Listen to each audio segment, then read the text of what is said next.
This has to be one of the coldest images of our generation, but here are 10 things about this image that you probably didn't know. When this image was released, it broke the internet because it's so rare that we ever see Messi and Ronaldo together like this. But they weren't actually technically together. It was shot separately and at different times, but it was still in the same room and on the same set, so technically it still is two goats in one room. Now this is where it gets really interesting. If you take a close look at the chess pieces on the board, you'll find that there are more hidden messages in this image than you probably realized. This chess game is actually based on a real game of chess played by two Grandmaster legends, Magnus Carlsen and Hikaru Nakamura, in 2017. Now, if you're anything like me, you're thinking at this point in the game, who's winning, who's got the edge, who's got the upper hand, and who wins the actual game? Now, if you look closely, you can see that Cristiano actually has one extra piece on the board than Messi. They both have 3 pawns, a king, a queen, and a rook. But Cristiano also has an extra bishop, which Messi doesn't have. So it would appear on the face of it that if anyone's got the upper hand, it's Cristiano.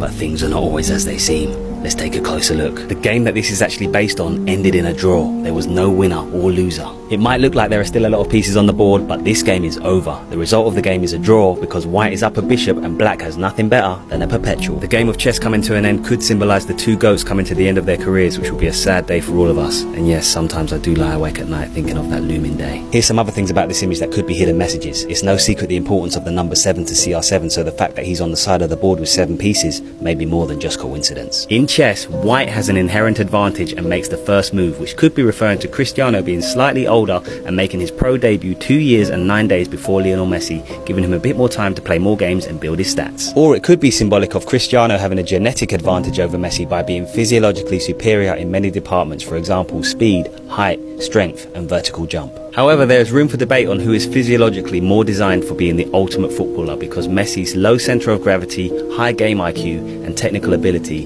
is clearly coded in his DNA. In the game of chess in this image, Ronaldo is playing as Carlsen and Messi is playing as Hikaru, but that got me thinking, who's the better player, Hikaru or Carlsen? So I looked into it, and although this particular game was a draw, chess grandmasters usually play each other more than once in their careers, and in their most recent head-to-head, Messi fans will be pleased to know that Hikaru got the victory. But hold on, Ronaldo fans, don't despair, because Carlsen is currently ranked as the world's #1 chess player, above Hikaru, who currently sits in 5th. And in their head-to-heads, Carlsen has beaten Hikaru 86 times to 37 with 105 draws. However, in this image, Messi and Ronaldo are playing one particular game, not the men, and despite Cristiano having the advantage of playing as the whites, Messi still managed to pull out a draw when the odds were against him. Question is, who's your GOAT? Comment below.